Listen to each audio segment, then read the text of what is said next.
Kiunjuri. Asante sana. Andũ a Nyeri mũrĩega. Nyũmba itũ mũrĩega. Emutiende mũthoni wanyu. Rais, unajua mimi nimezaliwa hapa Teto. Nimeoa hapa Teto. Kwa hivyo hawa watu ni wadhoniwa. Na kwa hivyo hata sitaongea mengi, tumetembea siku ya leo. Mimi tulikuwa Kware na rais.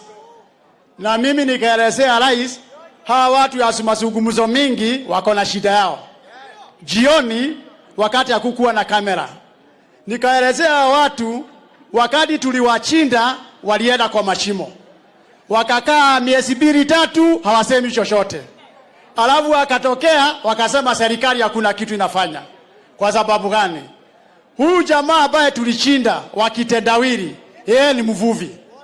Unajua mvuvi akiingia kwa maji anatoa samaki anakula saa hiyo hiyo. Lakini sisi ni wakulima. Na mkulima akipanda anagojea miezi 9. Na sisi watu ya mlima tukiwa wakulima rais, lazima tugojee upande, upalilie, tuweke makobe yetu sawa sawa ili tuvune tupate mahali ya kuweka chakula.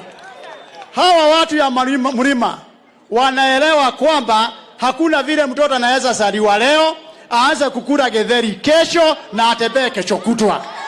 Mtoto anazaliwa anatunzwa ili apate miguu na nguvu ya kutembea.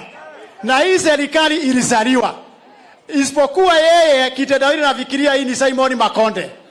Abaya ni ile story ya kuzaliwa siku 7 na maneno yakafanya nini? Ikakuishia hapo. Serikali haiwezi kuwa Simon Makonde ya mwisho. Ado amount Kinya narware. Ithuĩ tũrĩ ahandi na nĩtũĩ no nginya ũhande ũrĩmĩre. Na no nginya weterere kĩro nĩguo kagetha. Na ithuĩ twĩ nyũmba rĩ, tũtingĩtuĩka karogi nguno, wĩra wako no gũtega, gagatega ciara 40 na hwainĩ karĩrĩa kĩmwe. No nginya tũnyitĩrĩre thirikari nĩguo tũkorwo tũkĩruta wĩra wa mĩnoga wa mĩaka 10. Twathurire William Samoei Ruto aheo mĩaka 10 ya thayũ ya kũruta na wĩra. Gũtarĩ nuthu mũgate na gũthiĩ na mbere. Wa mũico William Ruto nĩ mwanasiasa Kenya namba 1. Na kũrĩ chuma ithegethaga iria ingĩ. Eno nĩ njaruo ngoro ndionagio Kware, na rĩngĩ nĩ Kware ya siasa. Mũtigwo na wega na ithuĩ tũnyitĩrĩre twetekera ũguo wega. Nĩ mũkũnyitĩrĩra William Samoei Ruto mĩaka 10 na tweterere mwathani amũrathime mũtigwo na wega.